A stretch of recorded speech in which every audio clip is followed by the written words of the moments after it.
We've been going through the book of Daniel and really excited.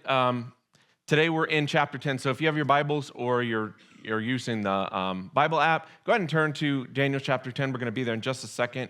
I want to ask you guys a question before we get there. How many of you just absolutely love being on hold? Anybody? My goodness, there is very few things that frustrate me more than being put on hold. And I get it if you're being put on hold for like 30 seconds, right? Like, I get that. But how many of you have ever been on hold for like minutes, like 5 minutes, 10 minutes, 15 minutes? Oh my gosh, it seems like an eternity, and it just goes on and on. And if not for the just absolute horrendous music that they play while you're on hold as well. Like, it's one thing if they're playing like Taylor Swift or like whatever, right? They're playing like this horrendous music, and you're waiting. Sometimes I've waited. Surely I've waited on the phone for like upwards of an hour. I know, right? And you're just kind of stuck in this limbo. They are in control of everything, right? You're just stuck sitting there waiting and waiting and waiting, and you don't know if anyone's actually gonna pick up. And the worst thing that happens is you've been waiting for 45 minutes, and then they hang up on you. Oh my goodness gracious. It's like, come on. I am so tired of waiting. Just like, let's get through to this, right? So here's the point. Waiting on God can feel like that sometimes, if we're honest. Waiting is not easy. How many of you enjoy waiting? Whether it's waiting in line or waiting, at McDonald's for whatever that's supposed to be very quick, but we in America, we want things really, really quickly, right? And it takes like 3 minutes longer than we expected. None of us really like to wait, but waiting on God is just as, if not even more difficult sometimes.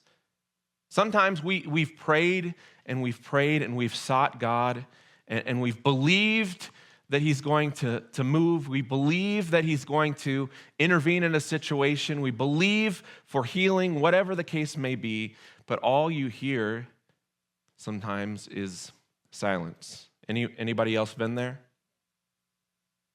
There's something on your heart, you're seeking God and you're asking him, would you heal me, or would you heal this person that I've been praying for, or would you answer or provide or show up? Would you do this? Would you do that, Father? And it's not a matter of belief, honestly. Like, we truly believe that God can and will do what we ask him to do, right?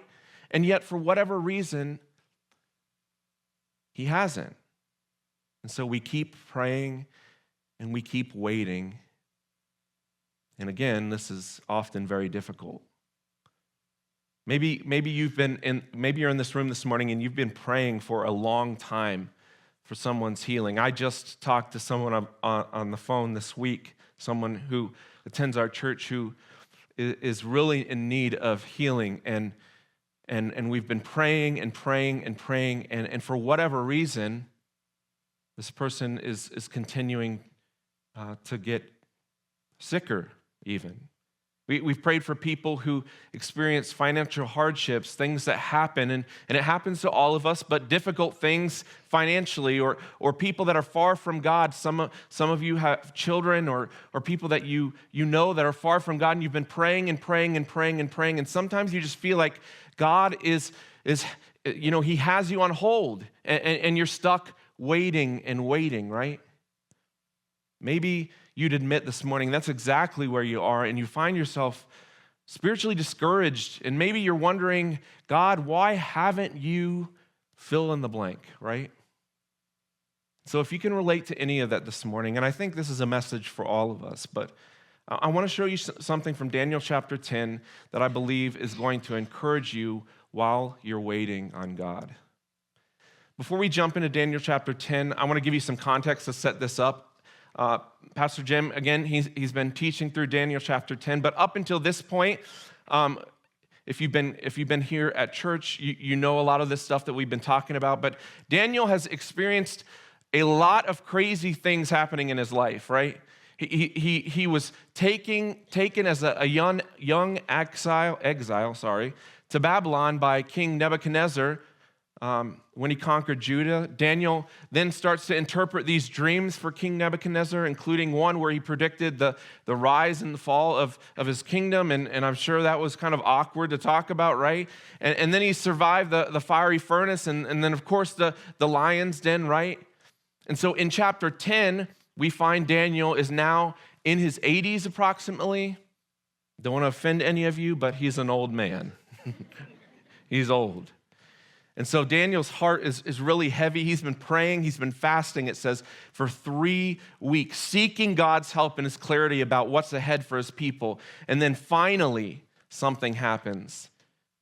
Daniel has another vision. So let's look at this together. Daniel chapter 10, verses 1 through 3. It says, in the third year of the reign of King Cyrus of Persia, Daniel, also known as Belteshazzar, had another vision. And he understood the vision concerned events to happen in future times of war and great hardship. When this vision came to me, and I want you to see this part, I bolded it. I, Daniel, had been in mourning for 3 whole weeks. All the time I had eaten no rich food, no meat, no wine crossed my lips, and I used no fragrant lotions until those 3 weeks had passed. And so Daniel is praying and he's fasting. He's been praying and fasting for 3 weeks, 21 days. He's concerned for his people. He's seeking God. He's seeking for wisdom and guidance on what to do and about the future. And it says he is in mourning, not just in mourning over the state of his people and what's going on and what's ahead. Daniel is physically in mourning. Again, he's fasting. He's not eating, right? And so for 3 weeks, again, he prayed and he fasted, and there was no response. God didn't respond to his prayer. He didn't answer his prayer. He prayed and fasted for 3 weeks. Daniel was in a time of waiting on God. And then Daniel goes on to describe what happened in this vision that he receives from this man. We're going to talk about that in just a second. And here's kind of a summary of what occurs. Okay, we're not gonna read all of Daniel chapter 10, but I just want to give you a summary. And so this man appears to Daniel in this vision, and Daniel is by the Tigris River.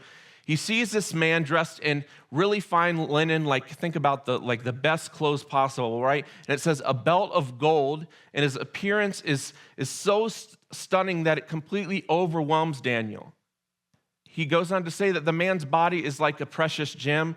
Honestly, I'm not really sure what that means, but his body is like a precious gem. His face is like lightning, and his eyes are like flames of fire. His voice sounds like a multitude of people.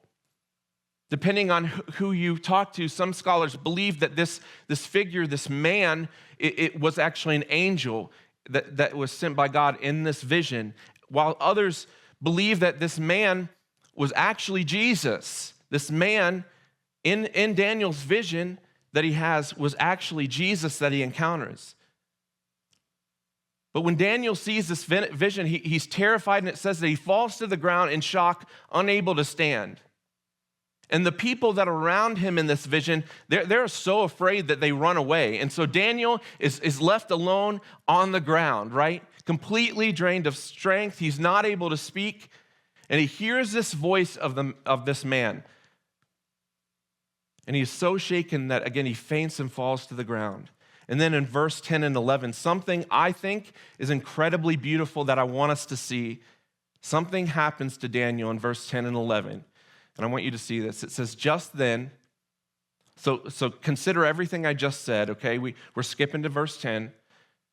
So this man appears to him, all those things that describe him, and then this hand touched me, Daniel says, and lifted me, still trembling to my hands and knees. And the man said to me, Daniel, you are very precious to God. So listen carefully to what I have to say to you. Stand up, for I have been sent to you. Now, some of you might be reading this and thinking, Pastor Josh, why is this so significant? Well, there are a couple of things that I just want to point out, and I think that it's going to help to encourage us in our waiting and while we wait. You see, Daniel has been praying and fasting for a long time. He's in mourning for the state of his people. He's troubled by the future. And for 3 weeks, he prays and fasts, no answer. How many of you have ever prayed and you fasted and you've sought the Lord and you've not heard anything? Anybody else? Maybe it's just me. I think a lot of us have, though.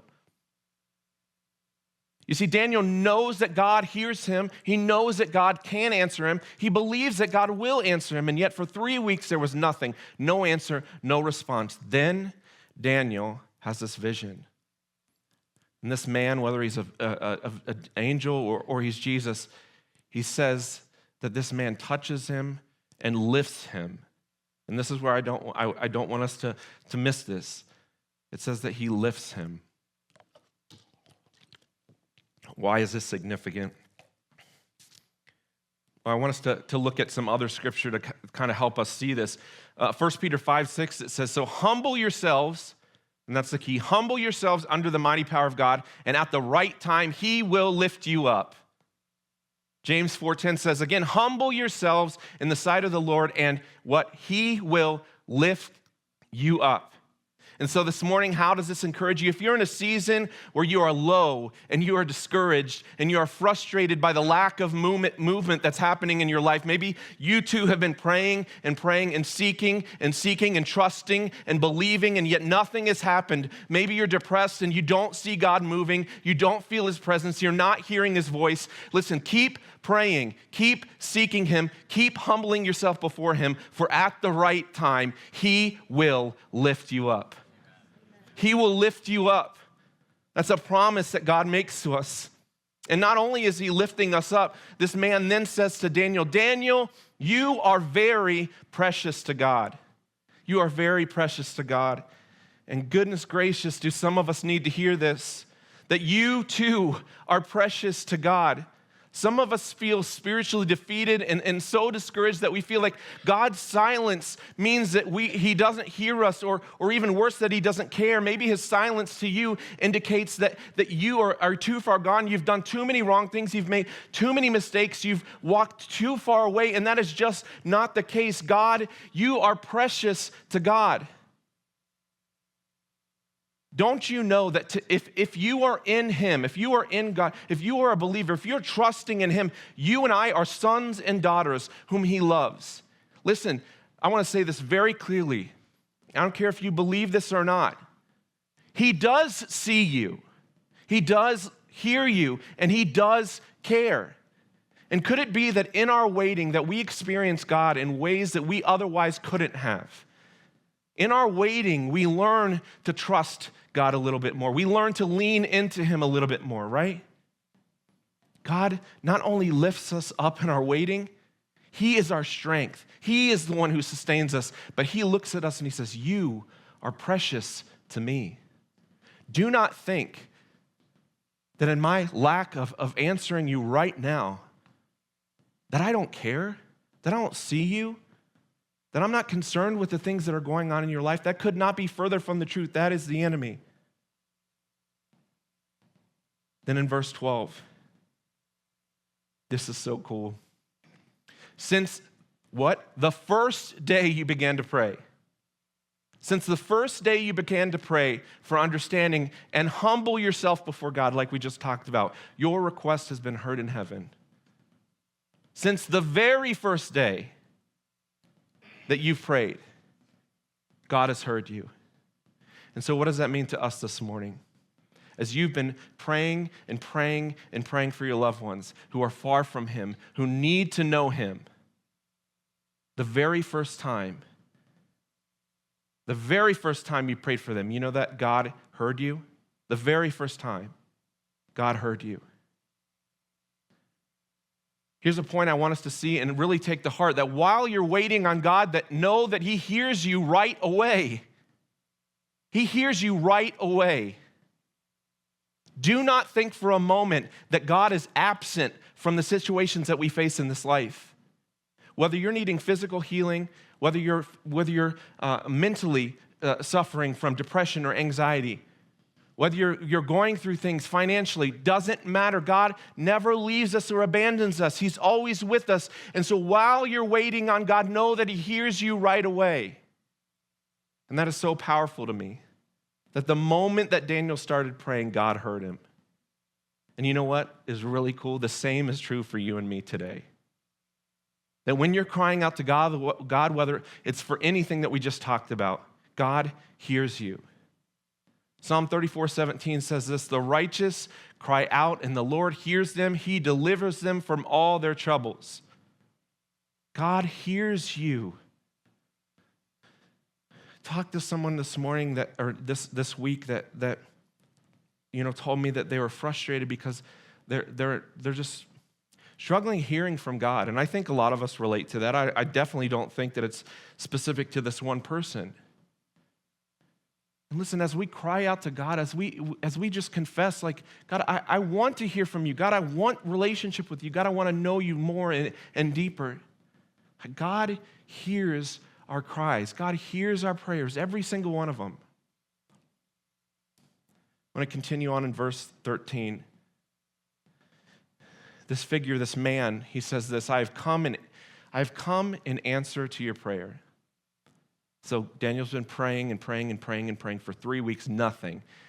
And he says, I have come in answer to your prayer. But for 21 days, the spirit prince of the kingdom of Persia blocked my way.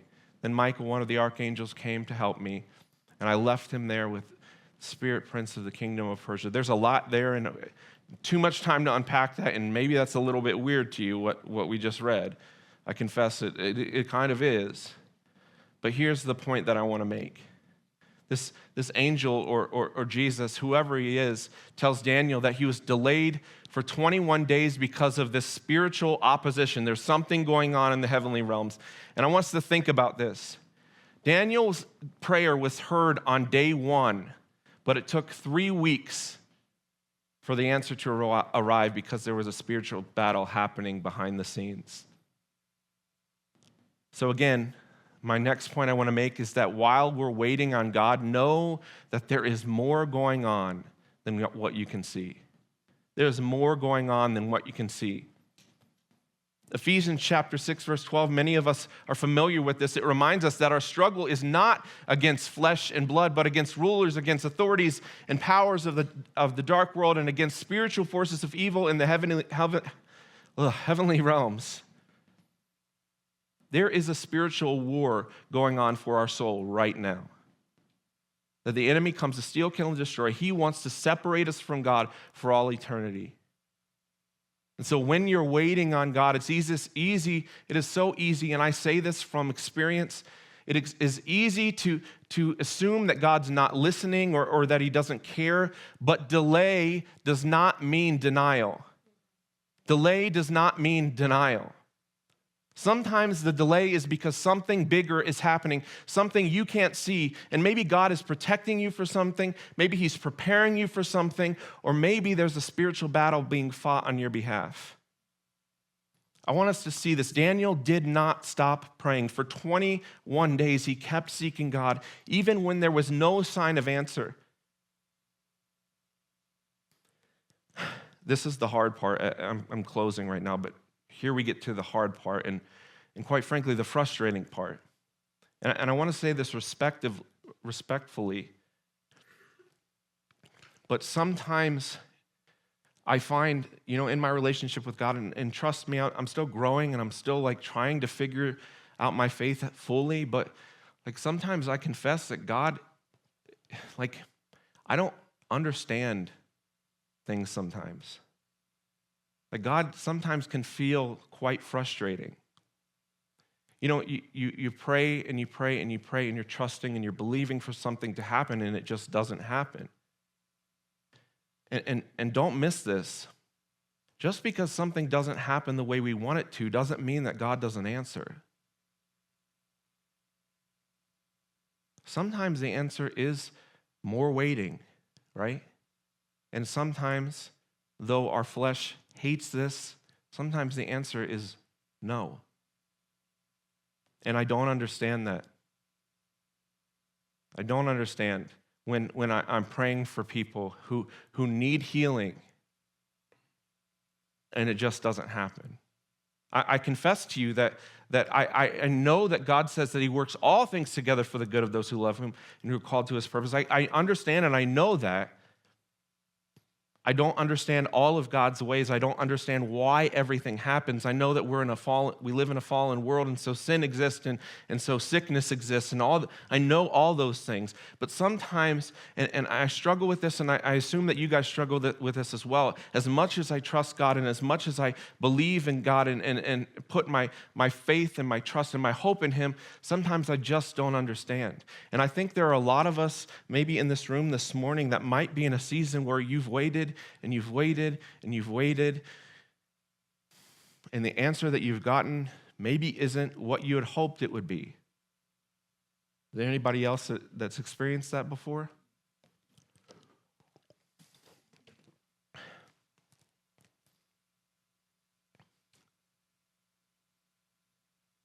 I don't want to say this next part as if to, and trust me, please hear my heart, that I have been there many times. And so I don't want to say this next part as if to like brush that aside and to say, you know what, well, that may be true and we need to just trust God. But waiting on God is not easy, especially when we don't get the answer that we hoped for. But here's what I will say, that while we wait on God, God refines us and he strengthens our trust and he prepares us for what's ahead. Like, could it be that in our waiting, God is wanting to mold and make us into something that takes refining, that takes strength, that takes preparation?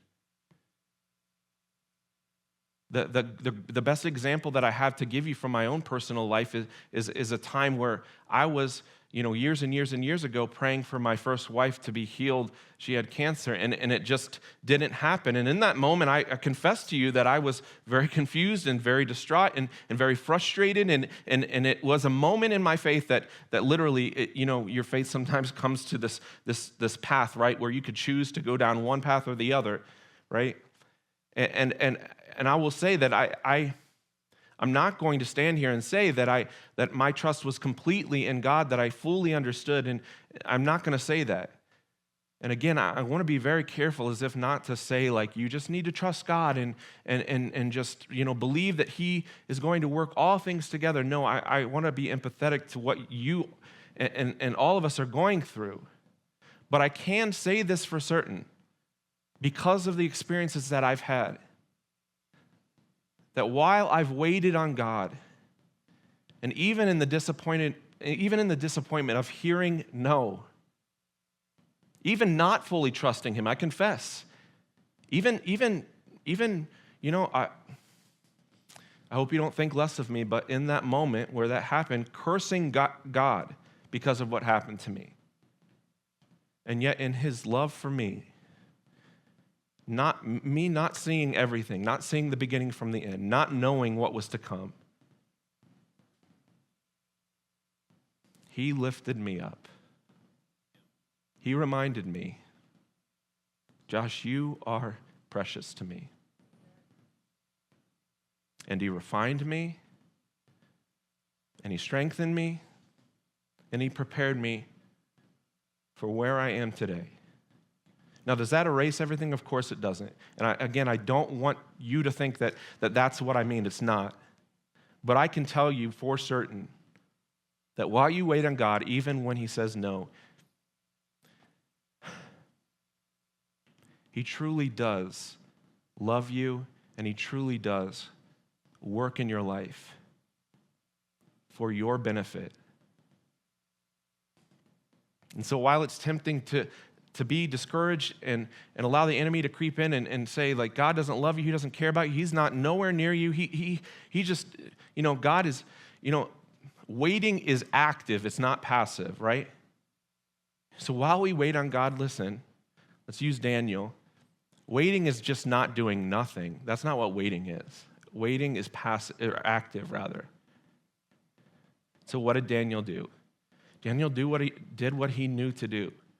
He just prayed and prayed and prayed and prayed. And I'm sure Daniel too was frustrated, and I'm sure he was, struggling, like, God, where are you? I'm sure he did all that. But he did what he knew to do, and he just continued to pray. God is always listening. He is always at work. Listen, even when we can't see it,